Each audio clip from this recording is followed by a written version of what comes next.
Wrestling fans around the corner, around the world. I'm Dan Morati. And I'm Kevin Sullivan. Unbelievable Wrestling fans, a brand new Wrestling Insider Special Edition begins right now. Stand by.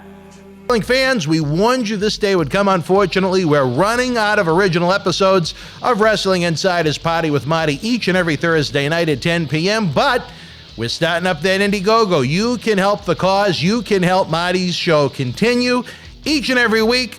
Nobody does it like Marty. We had an incredible time with him at our 20th anniversary bash, November 13th at Memorial Hall here in Melrose. We want to have the good times keep on rolling, but we can't do it without you. Look for the Indiegogo link in the comment section below or across our website and social media platforms. We have some great perks, great rewards where you can even meet Marty himself. There's nothing like it.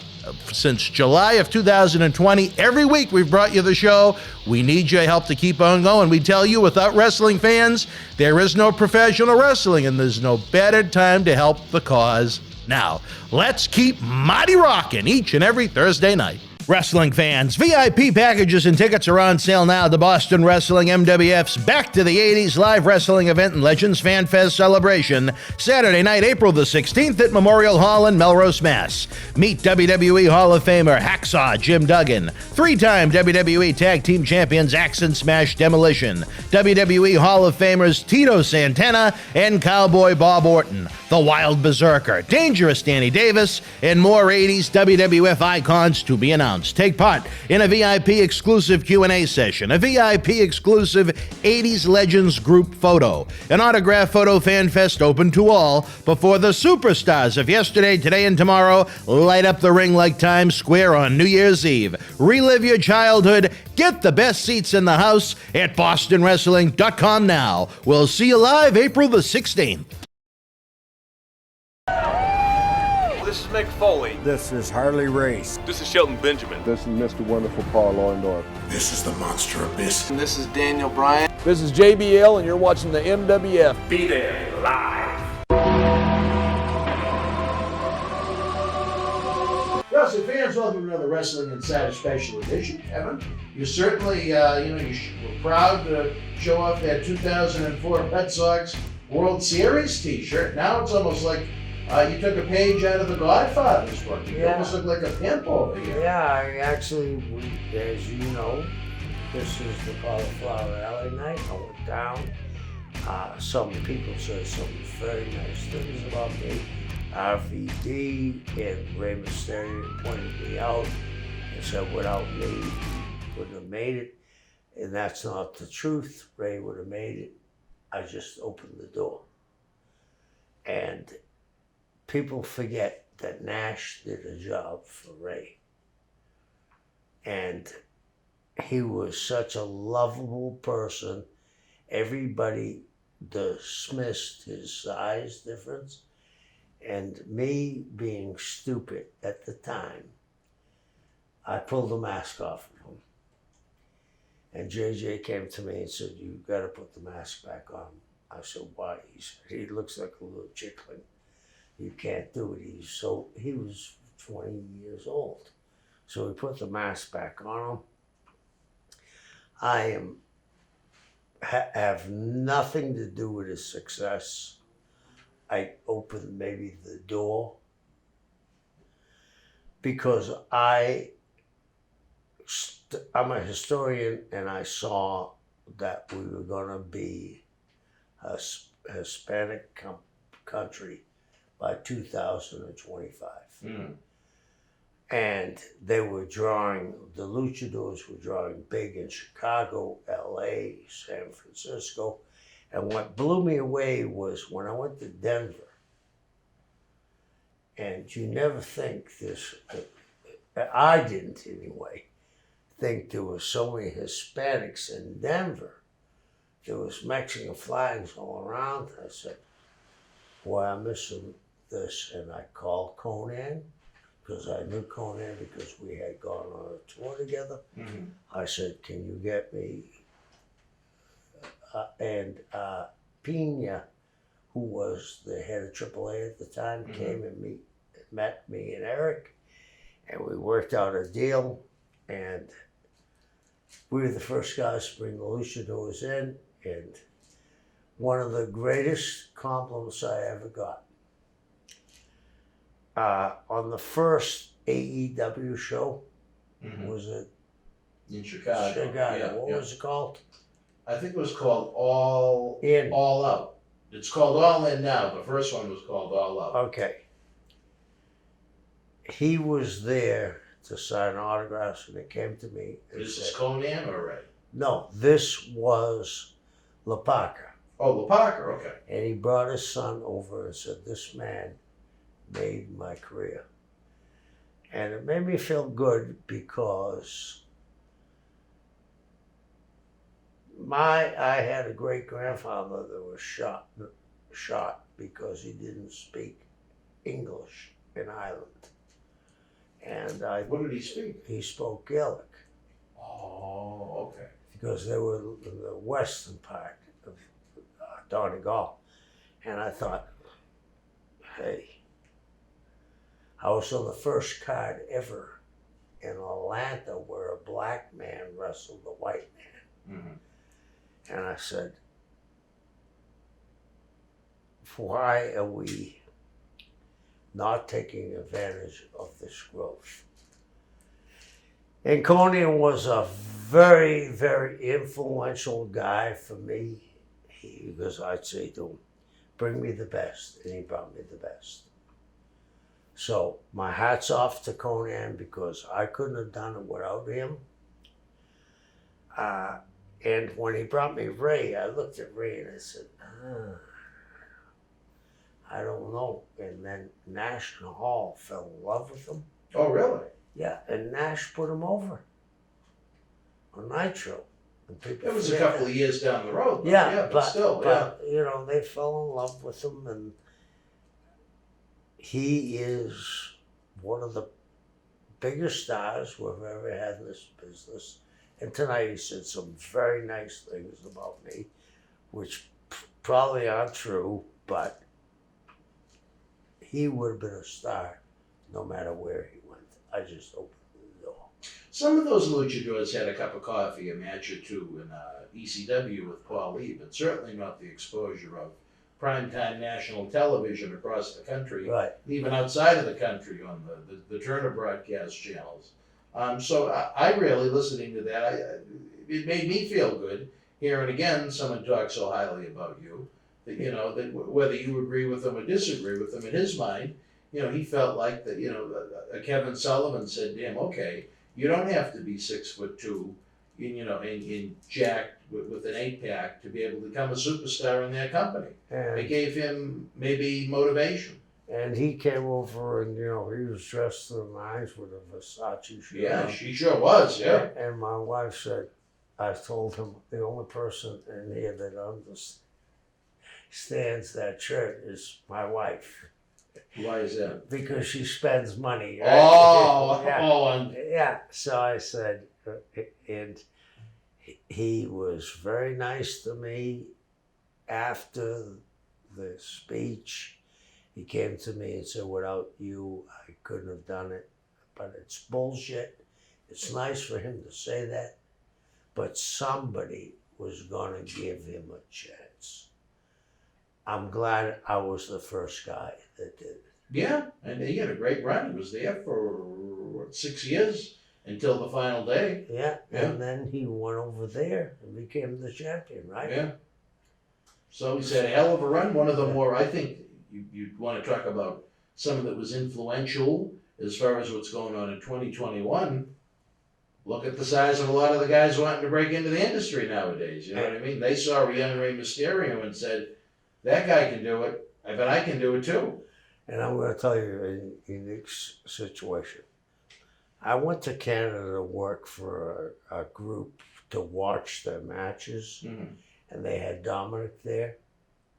And I went to meet Dominic Mysterio, the son. Okay, yeah. And I met Dominic.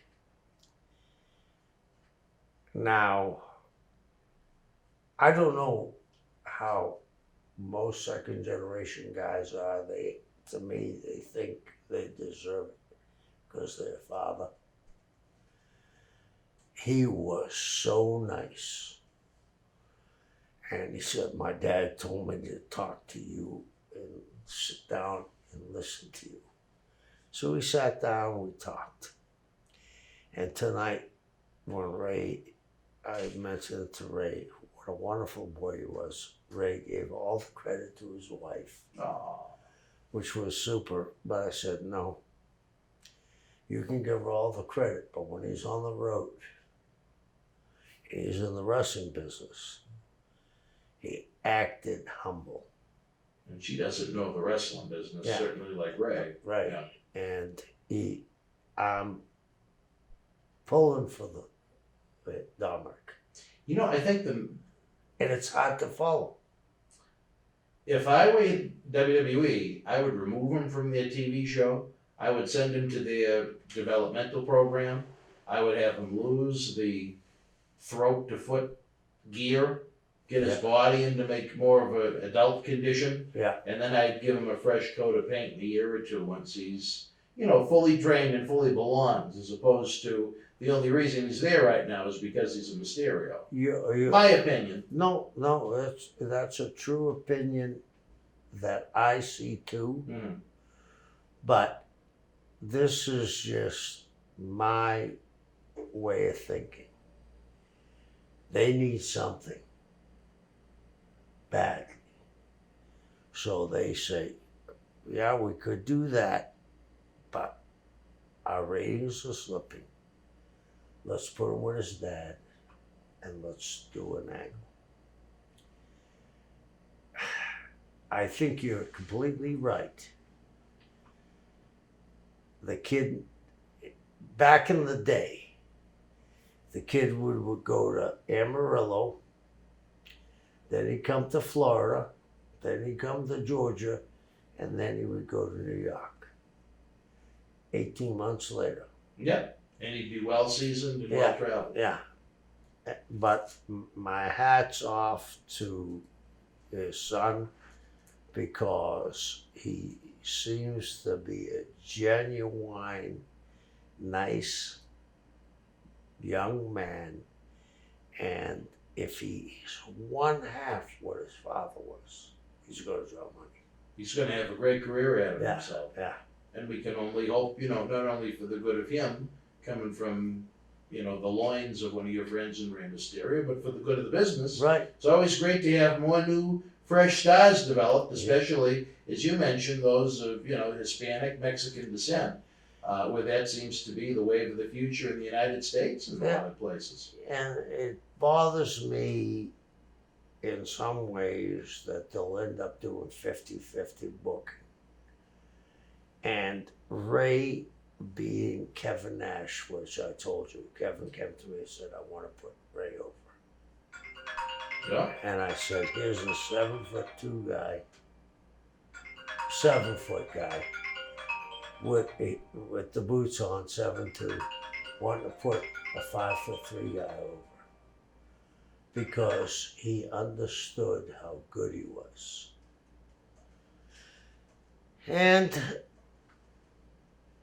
I hope that Dominic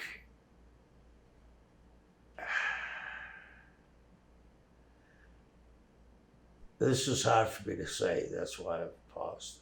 I hope Dominic doesn't realize that he's following a legend. That's really hard, right? The only guy I can relate that's following a legend right now is Mike Yastrzemski. Yeah, and that's a grandson. Yeah, and he's doing a hell of a job. Yeah. When he came to Boston to hit that home run, right? Was it 2 years ago? Yeah. Yes. Yeah. I don't think Baltimore realized what they get rid of. Yeah. Like a lot of things Baltimore does, but Yeah. it's a different story for a different time. Yeah. Along the lines also tonight, again, as we're taping this on Cauliflower Alley Club night, you had some nice compliments paid to you by Rob Van Dam. Yeah, Rob was telling me the story, and I remember we used to go to Jamaica, and Ron Slinker, and I remember the night he mentioned, because I forgot, I've said 1,000 nights, like you said, I'm on my sixth century of Six this. different decades, yeah. That he had never smoked a joint, and they made him smoke a joint, right? And I was saying, don't have him, but are you a pussy, blah, blah, blah. And Rob said some very nice things about me. And I've never really connected with Rob because we were in different places, different times. Yeah. But he came in when I was working for PCW Ultra. He did 10 matches, and they would give him the finish, and I would just sit back and listen. And he would come back to me and say, "What do you think?" And I'd say, "Robbie, I'm not going to try to overrule anybody, but you're Rob Van Dam. Would you really do that in this?" Because the thing about baby faces that I learned about, and this was from Jim Barnett when I was in Japan, when he wrestled Tenryu against Flair. Mm-hmm. And there was 5 minutes left to go, and Tenryu jumped off and missed an elbow off the top. He missed something else, and I said to Jim, it was a hell of a match. This is why I said Jim Barnett needs to be on everybody's Mount Rushmore. He said, baby faces don't miss that many times, especially in a championship match. So I said to Rob, do you really think you need to miss that big move you're doing and land on the guy real the way? And he said, no, you're right. And he changed the finish. So it isn't that I'm smart. People say to me, oh, you're so smart. I'm not that smart. I've seen Lassie and the Beaver, or I've seen Leave It to Beaver 1,000 times where Whitey steals the dog and blames it on the beef. But at the end, it's Whitey that stole the dog. Mm-hmm. I just know. I've seen it 1,000 times. Let's not have Whitey steal the dog and blame it on the beef tonight. A lot of it is just experience. You've been around, Yeah. like we mentioned, it now 6 different decades. That That's a lot of... that blew me away, Yeah. because I never thought about it that way. Yeah. And with Van Dam, did you realize that night, the first night that he'd smoke a little gimmick, what it would turn into in his life outside of wrestling? No. My dear Lord, I think if forget about his passion for pro wrestling, I think if there's one thing he loves even more than that, it's a little of the medicine, as the Sheik would call it. Yeah. I never thought he would become the advocate for marijuana, and he gave a great speech about the brain. Yeah, that was interesting. And he gave a great speech about guys ODing, whether it was on purpose or an accident. Because when I have this idea that I'd like a psychologist to write a book. When you take on a persona, and we'll say your persona is Mike Jones.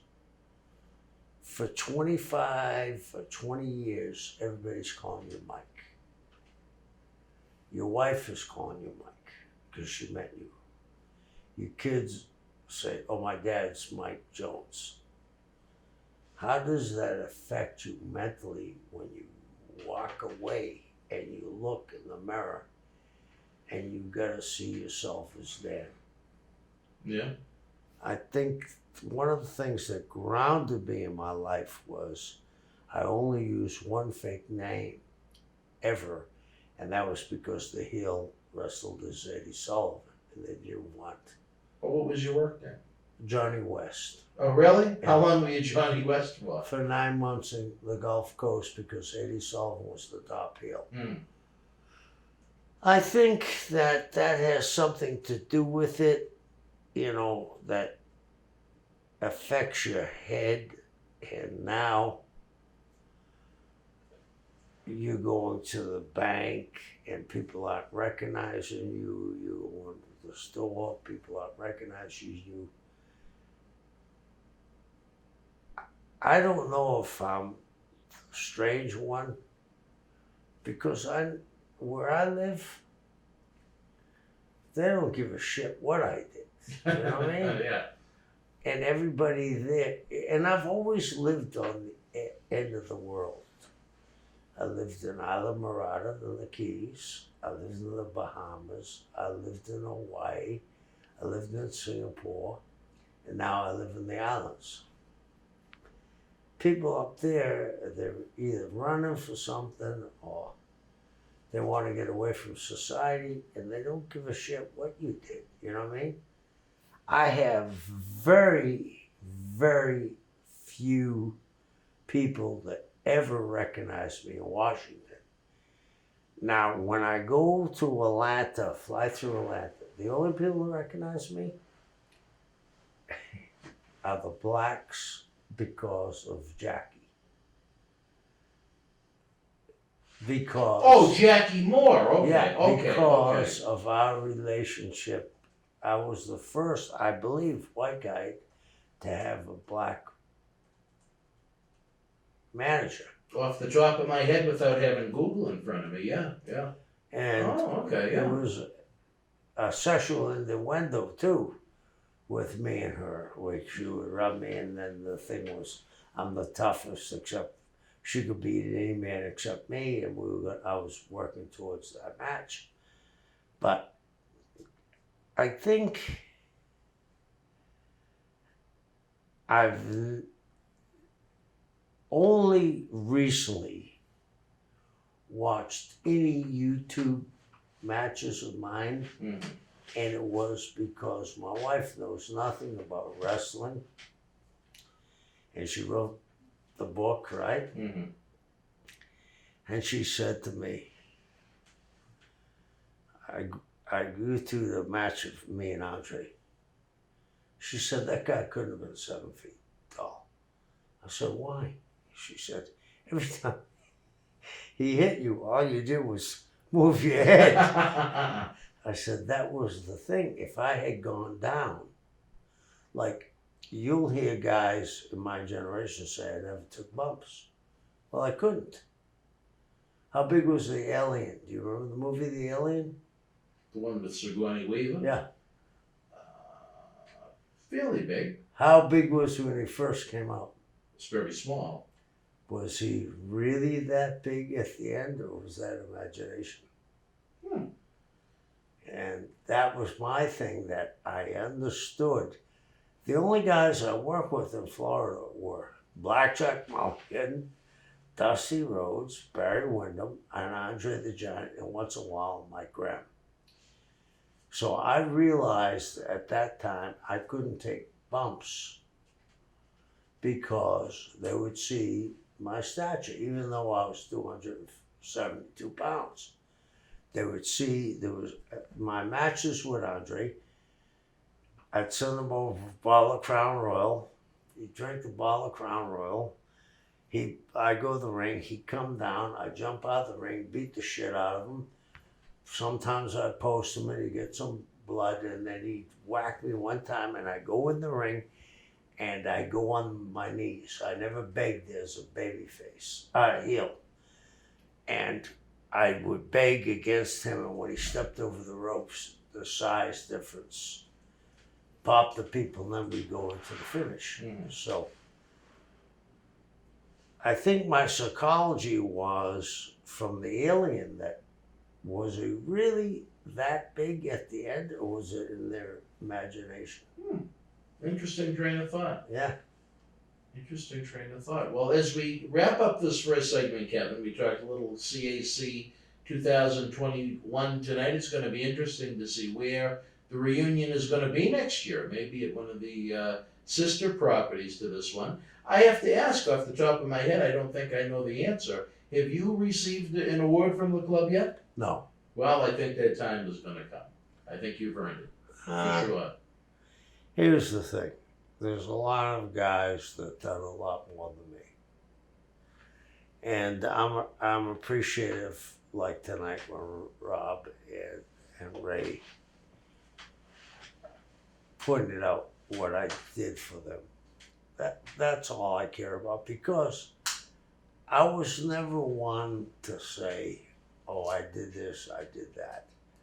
Because you said something that was very, very, very thoughtful when you said the guy that puts up your ring,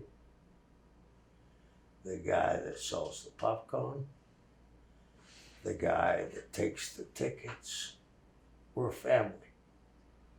I don't need to be recognized as, and people applaud and say, oh, he did a great job. I just want my compadres to say he did the best job he could to get my ass over.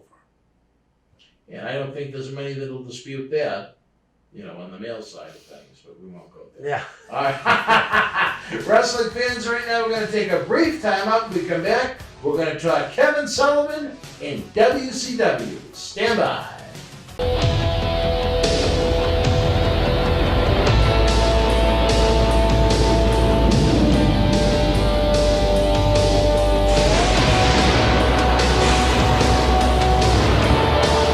Wrestling fans, welcome back. Dan Riley, Kelvin, Kevin Sullivan. We had our Cauliflower Alley Club little post-game show that the fans will probably see months after the fact, but you know what? It was fun talking about it anyway. And one of the more recent visits you had with us, we discussed your time in ECW.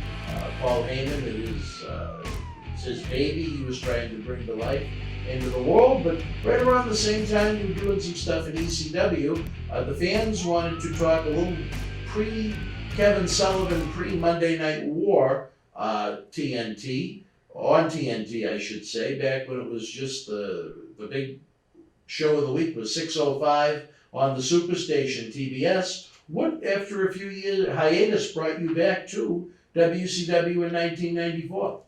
Mike Graham was on a booking committee.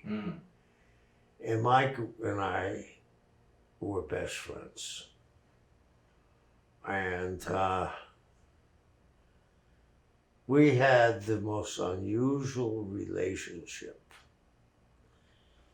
We were the love-hate relationship, okay? And Mike was a big drinker. And one time, he came down. This is how Mike was. He put somebody over. He wasn't bullshitting. He came down and he said, I'm on the way down to your house. I said, no, meet me at this bar, because I didn't want him at the house, because I know he's lit. So he comes in the bar, and my wife at the time was the strongest woman in the world. And they got together like my relationship with Mike. They loved and hated each other.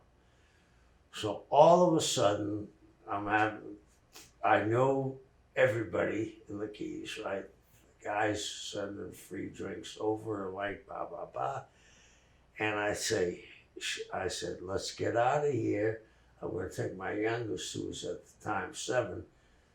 It was outside. I said, I want to take her to the water and let her look in the water, and then we're going to go. As I'm walking back, I hear ba, ba, ba, ba, ba, tables fall. All of a sudden, I said, oh, Jesus Christ. 30 years, him and I have never had a fist fight.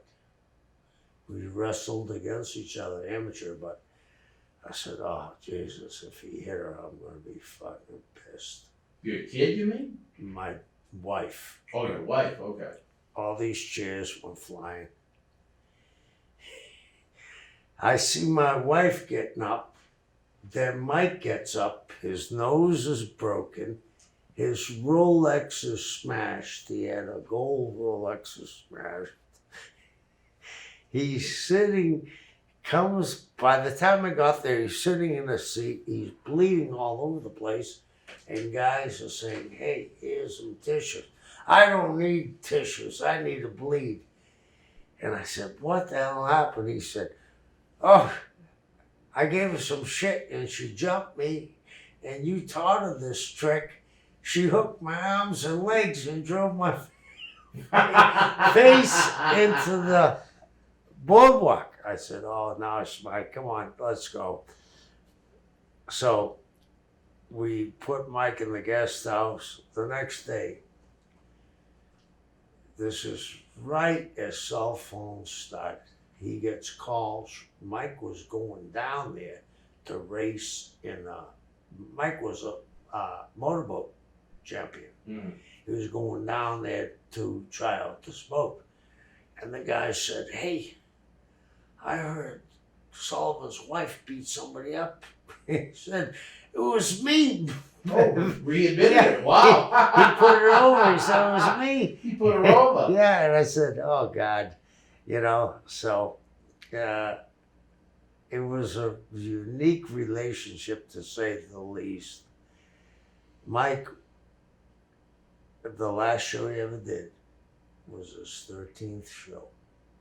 And he called me. Was his what show? 13th podcast. Oh, he was doing a podcast at the time? And Okay. he called me, and him and I were close, but we never said, I love you. And I'm ready to hang up, and he said, I really love you. I was taken back. I said, I really love you too, Mike. He said, no, I really love you. Hmm. And I hung up. 2 days later, he's dead. Wow. It flipped me out for the longest time.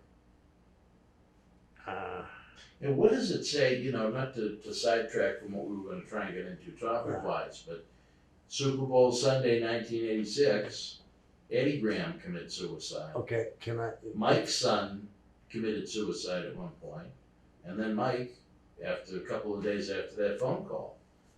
Can I go further back? Sure. Mike's grandfather committed suicide with a gun. So Eddie's dead? Yeah. Really? Eddie committed Was he involved in the business? Or? No. No. Eddie committed suicide. So 4 generations? Gets worse. Mike's kid, Mike, and Mike's uncle. 5 of them. Eddie Graham's brother? Yeah. What was going on in that family? There was some genetic defect, obviously. 5 This- of them. This Wow. is gonna sound crazy, Mm-hmm. okay? And when I stop before I say it, it sounds so bizarre. I'm not sure if I should say it, but I don't think Kerry Von Erich thought that death was permanent. You tell your version of it, I'll tell you my version of Okay, Kerry, when he was world champion, it. Mm-hmm. he came in to work for me. He introduced himself to me 6 times. Tied his boots to the chair, and he's dragging the chair around. It was in Melbourne, Florida. I think he was working with Steve Kern. I said, Kerry, you need to tie your boots. Oh, okay. And then he lost the foot. Oh, the motorcycle Yeah. crash. I think it fucked him up.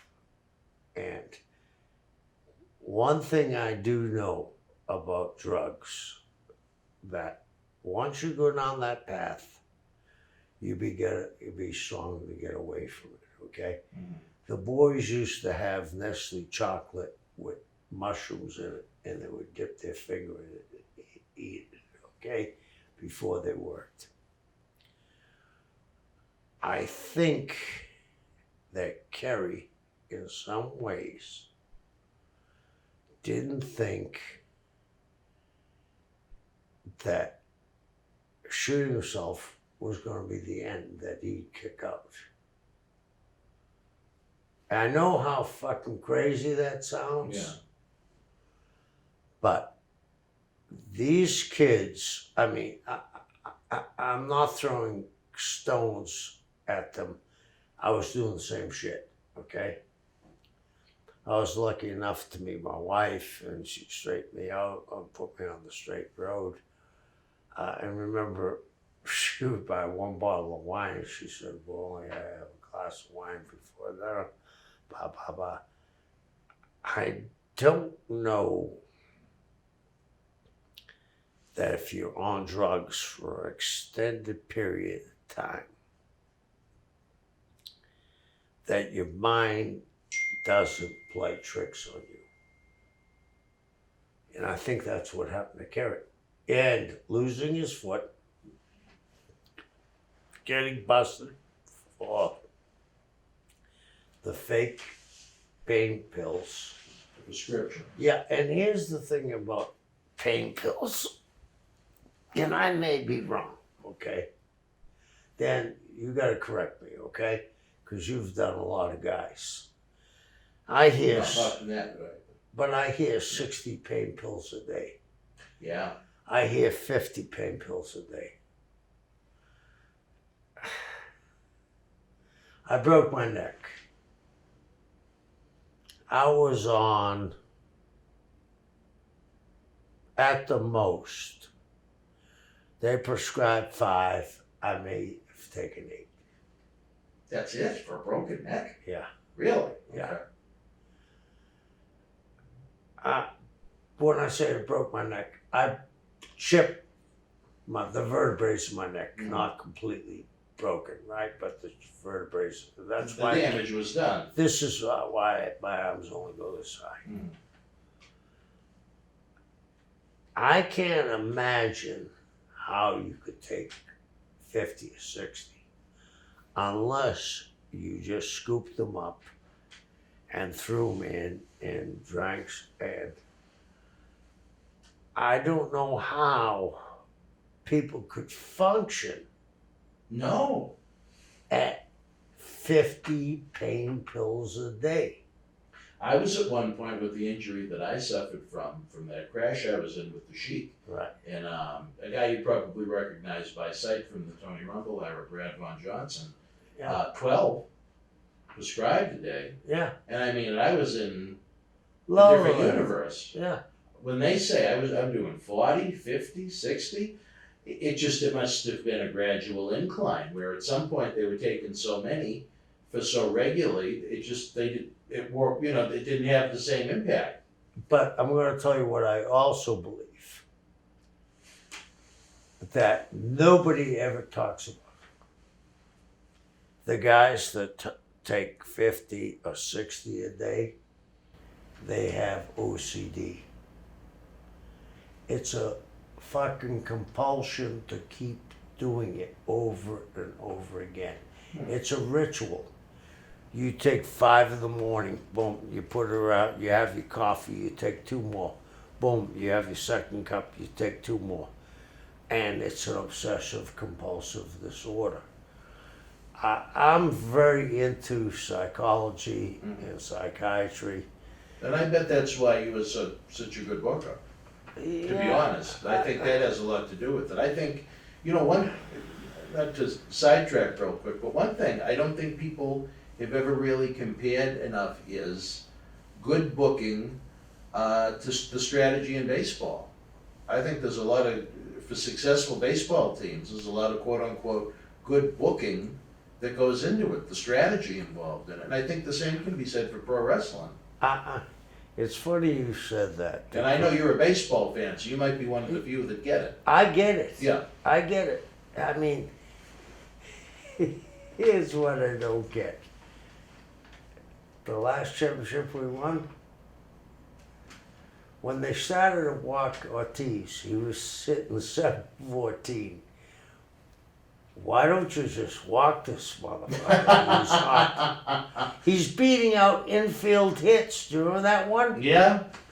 Probably they're thinking the law of averages at some point. He's got to start to get out at some point. But, and you remember in the playoffs, Yeah. he would have had another grand slam if the guy that's the manager who they let go for the Mets didn't rob him of a home run, and he still scored an RBI. He ended up hitting 688, the second most. Why are you pitching to him when the bases are open? Exactly. You know, I mean, I'm not a brilliant guy, but as you said, booking in baseball, okay, we know now he's hitting 7 out of 10 baseballs for hits. Nobody's on first. Walk the son of a bitch. You end up with 688 and, the MVP trophy. I look at, it's funny you said that. You're the only person that said that to me. I look at baseball very much like wrestling. There's got to be that build, right? There's got to be the heel baseball team, the hometown team is the babyface, there's the losing. Okay, the hero comes late, like Detroit. I knew they were dead when he hit that home run. They tied the game. But you could feel the deflation on the Tigers. He hit the ball. They tied the game up. I'm not going to say he's Barry Bonds and you walk him because the base is loaded. Yeah. But I think I might have at that time. He was about as clutch could be at that point. Yeah. He was Mr. October for that generation. To me, he goes in the Hall of Fame for what he did against the Yankees. I can't see how you don't. Other than the argument that he's a designated hitter, but what's the threshold? Is it 70 or 75%? 75. Maybe not the first year, but if it's not the second year, I think it's an insult. I think he has to go in the first year. I'll tell you why.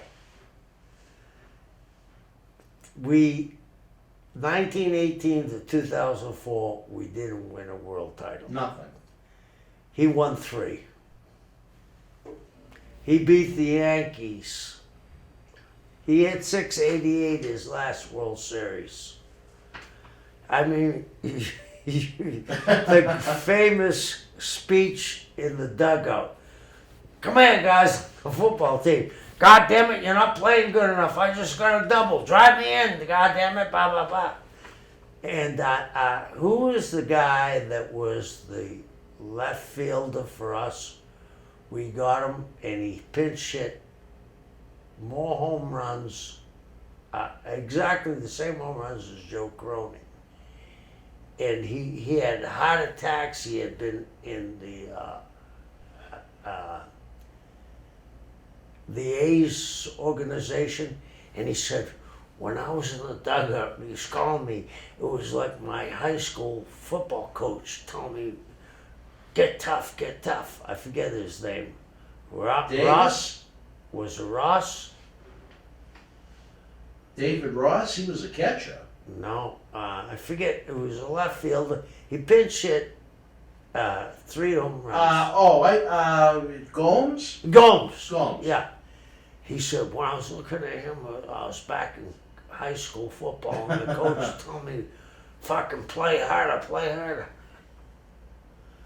I don't know.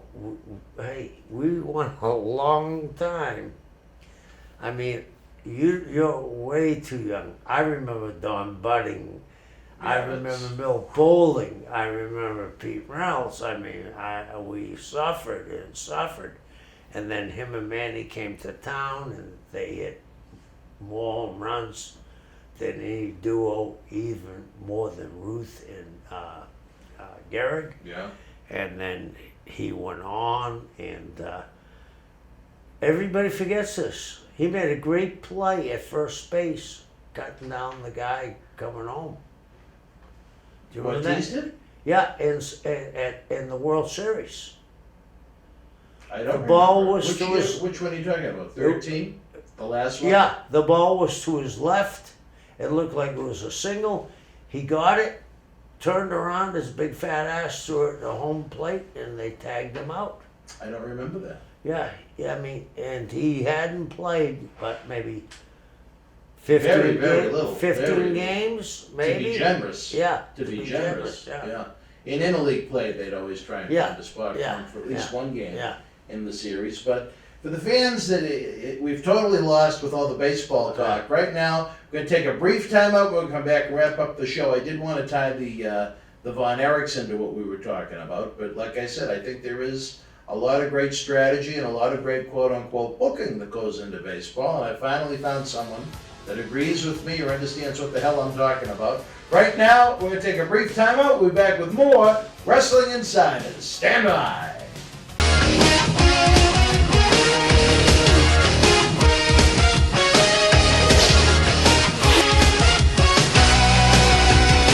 All right, wrestling fans, it is that time of the night again, segment 3. We always hate to have to wrap up the show, but the good news is it just makes you want to come back for more and more.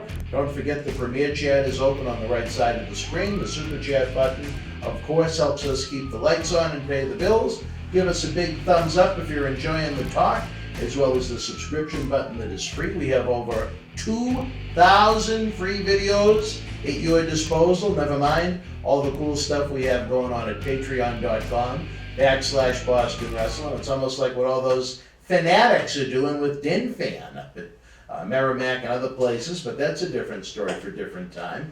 But Kevin, we do our weekly show with Marty Jannetty. Right. And Marty is a man that obviously has had many issues throughout his career and even his life, as he's explained on some of the talk shows. But I do consider him to be a sage in some point of view. I'll give you an example. A couple of times we've had Demolition with us. A couple of times we've had the Nasty Boys with us. And when we've had them, we haven't had them as a duo. We've had them individually. And people think you're crazy. Why don't you have them on together to tell their stories? And I said, well, you know what? It was actually the one person that got me thinking in a different way was Marty, because he said, let's pretend you and I are on your island in Washington right now. Right. And we're sitting around the beach, and we're saying, okay, Kevin, point to me where you see the moon. You're going to say the moon's right over there.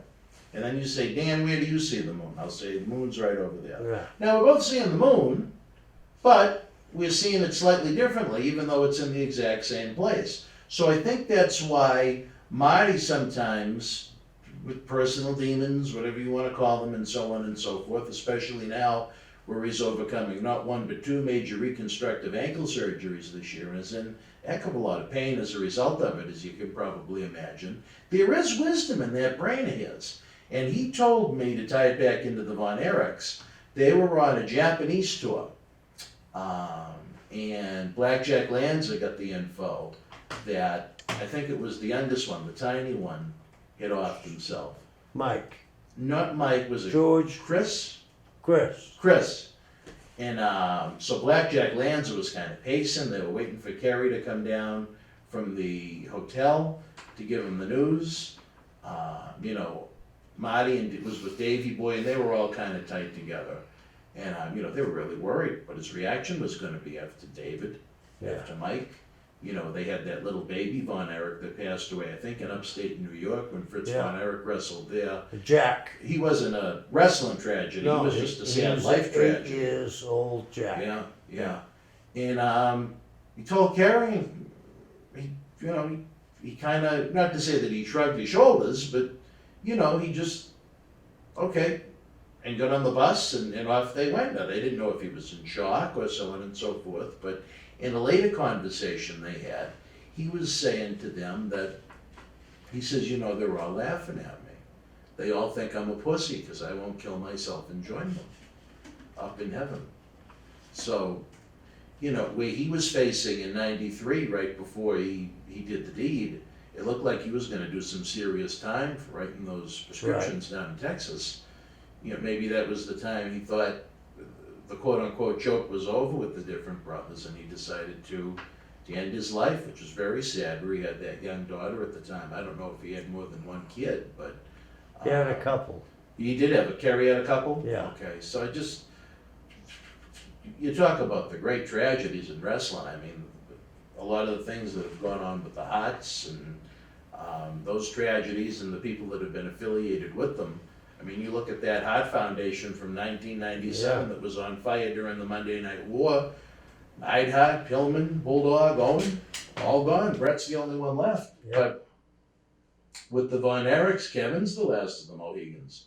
I think he lives out in Hawaii now. Yeah, he lives in Hawaii. And hopefully having a nice life for himself out there. Yeah, But he man, lives in Kauai, which is my favorite island. Oh, okay. And he lives like on a 2,000-acre estate. Oh, wow. Yeah. He sold his tapes to Vince, and he made a bunch of money. But getting back to your point, what do you think? I think there's a lot of validity to what Marty said. Without knowing Kerry Von Erich personally, to hear him actually say it, I mean, for someone that was on all the different kind of drugs that he was on to begin with, then facing, okay, I'm going to go from alpha athlete known by millions of people, making several $100,000 a year, to going to jail for X amount of years.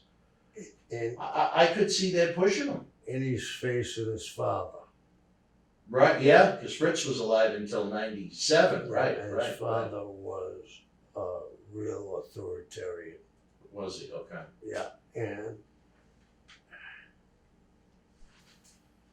it was almost designed. It's like the Kennedy's curse.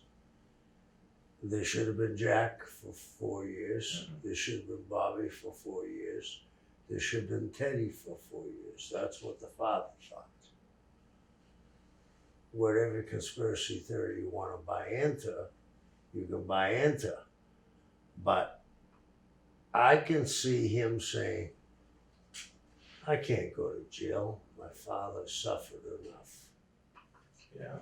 You know? And the mom. Yeah, and the mom. And the mom would stay with the father until the last one died, and then there was a divorce. I mean, life. Mike Pappas, do you know the name? Yes.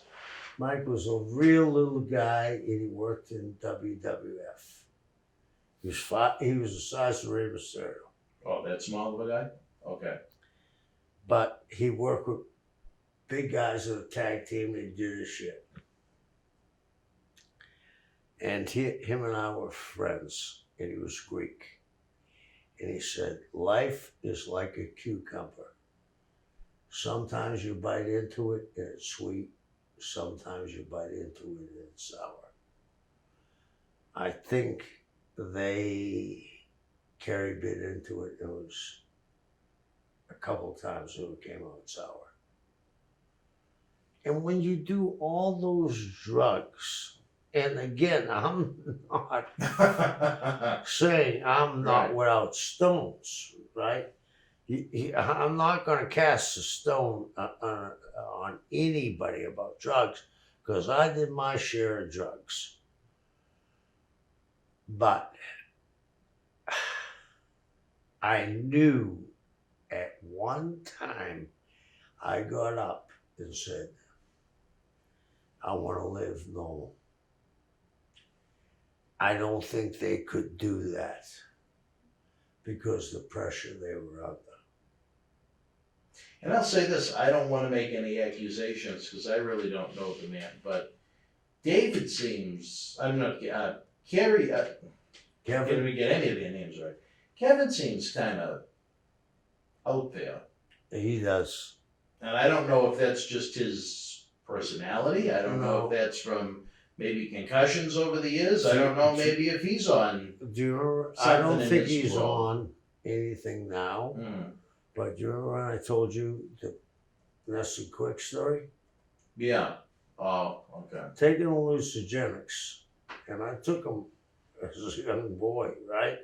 I remember I took them at 16 years old. I took some real LSD. Oh, pre-wrestling, Kevin. Oh, yeah. Yeah. And we were playing Jimi Hendrix, and I saw the notes coming off the turnstile, and I looked at the Oriental rug, and it was shooting pedals at me, And the only guy that hadn't taken it was a guy that was drunk out of his mind. I said, "You got to help me." And he started laughing and said, "You want me to help you?" And that was, I only did it later on in my life a couple of times.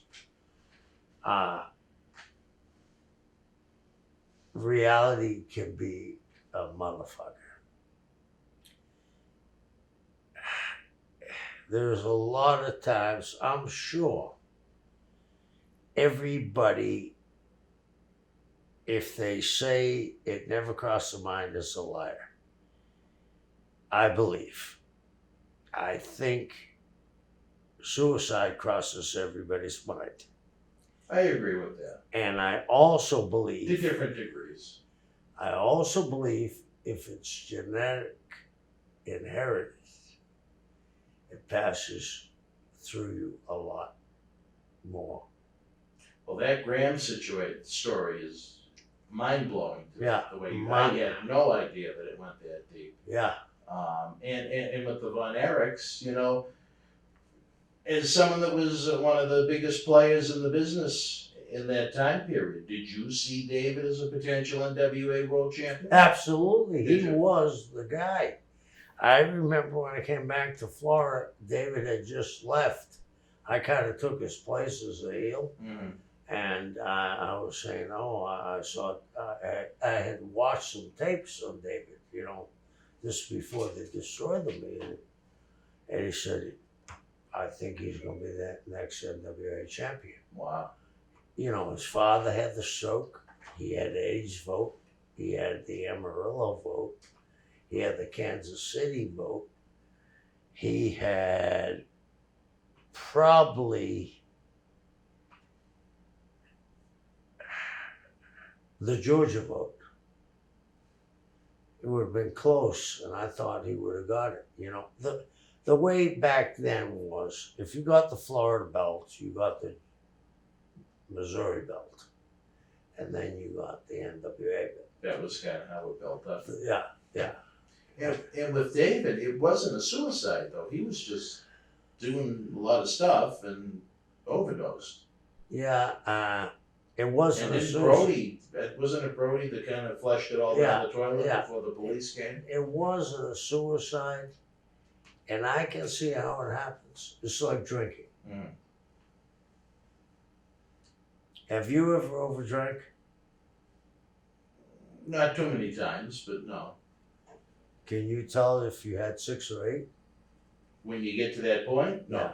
No. Good. That's actually a really good point, yeah.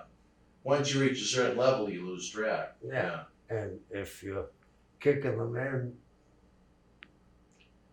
maybe this time you hadn't eaten. You just flew across the world. You drank on the plane. You took a bunch of other shit to make you sleep, but you kicked out of it halfway, so you take some other shit. You know, this business was, which I am glad to see, was 360. I ask kids when they work, right? How long you been working? A year. How many matches you had? Right. I've had Big 13. difference. I've had 13. My first year, had 465. Wow. On, So a lot of double shots. on Fridays, I used to go to Knoxville from Nashville. I work Knoxville. Saturday morning, I work Knoxville TV. I drive to Chattanooga, 100 miles away. I worked the second match in Chattanooga after the Chattanooga TV. So now I got Knoxville Friday, Knoxville Saturday, Chattanooga TV, Chattanooga house show, and they would fly me to Birmingham for the midnight TV. Jesus. Wow.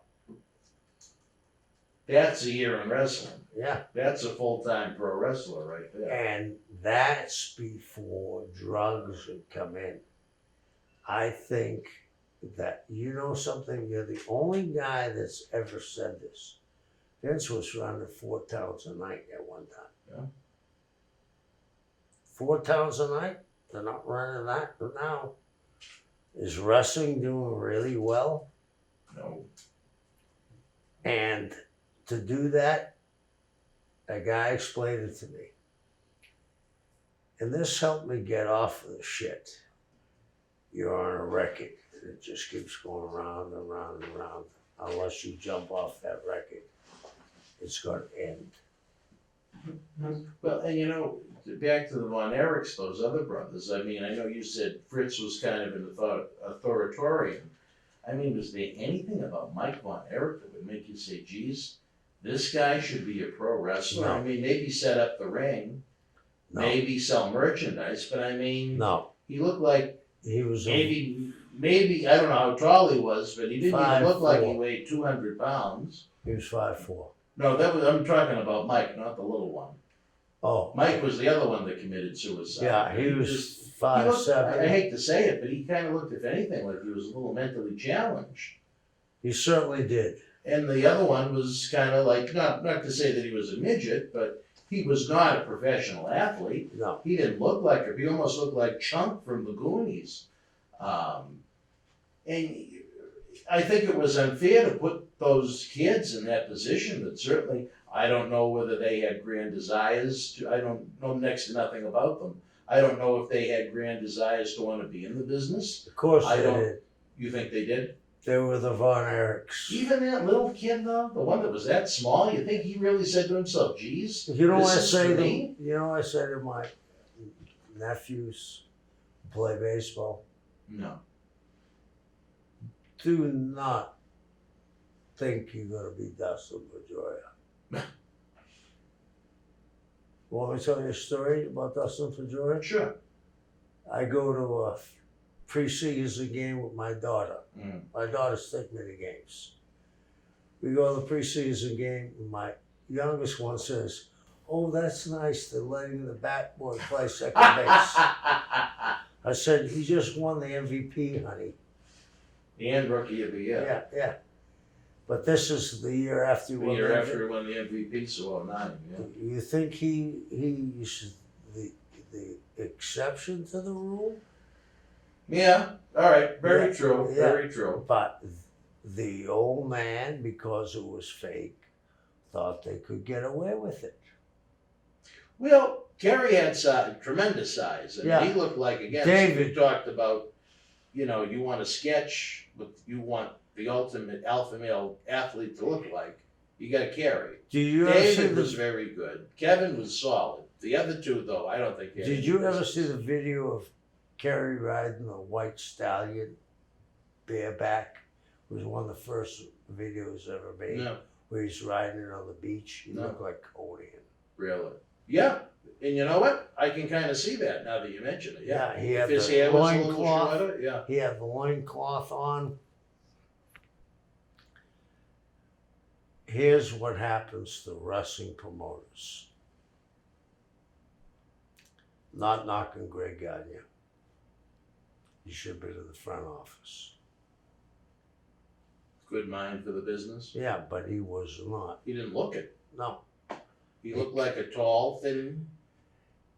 And remember when they tried to dress him up as Rambo to Yeah. make it even worse? Oh my Ed God. Don George, not Ed Don George, Captain Ed, the Sheik's son.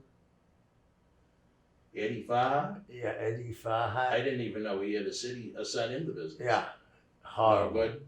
Horrible. That's probably why I didn't know. Yeah, they try to think, well, it's fake, we can get away with it. The kid had never been in the gym. Well, wrestling fans, this certainly turned into a very interesting episode. One we were not expecting.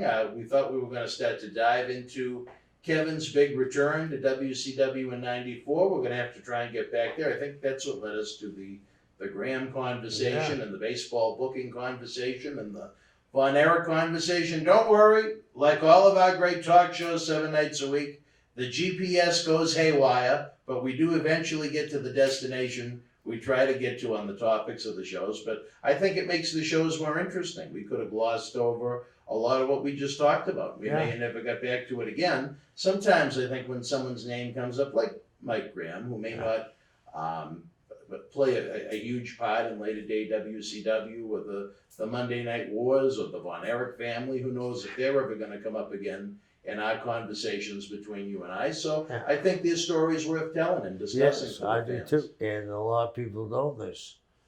Mike was on the list to win the junior heavyweight belt. Mhm. And what happened? Mike didn't want to travel. Oh, he just wanted to be Florida? Yeah.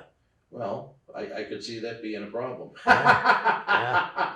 All right, wrestling fans, for my partner in crime, Kevin Sullivan, a man I have had eons of respect for since the first time he walked into a Tony Rumble locker room in 1994. It has been a pleasure, sir. It's my pleasure. The respect continues to respect. The respect continues to respect. The respect continues to exude from me to this day in your direction. I appreciate all the help you've dedicated to the Paul Bearer Holiday Headlocks Toy Drive and to these talk shows. Can't wait to have you in Boston to do it in the studio itself. Yeah. That's the only thing missing. And I demand these two young boys to be there. Captain Lou and Dan Fan. Okay. Do you trust them, though? Yeah, I trust them. Even though, you know And what? they're handsome. He's How trying can to you not steal. trust them? He's trying to steal Albano's gimmick. He's calling himself Captain Lou. He's calling me Captain Lou. He Don't could listen. be Captain Lou. Thank you. And then Dan Fan, you should see how many females Oh. he left in room 211 at the MGM. Oh, I'm sure. He I'm said sure. he said his activities made the Bellagio fountains go to shame. He had so many women in Vegas. I'm But sure. that's all right. That's what Vegas is all about. So for my good friend Kevin Sullivan, I'm Dan Marotti. We'll see you next time on Wrestling Insider Special Edition. Until then, you and yours be well, stay healthy. Good night from Las Vegas. Hi, this is Phil DeCesare. Thank you for enjoying tonight's Wrestling Insiders. Get early full-screen ad-free access to all our weeknight Wrestling Insider episodes while helping keep wrestling legends working by joining the Boston Wrestling Patreon family at patreon.com/Boston Wrestling. You can directly help us bring you more great historical wrestling content 7 days a week to enjoy for years to come.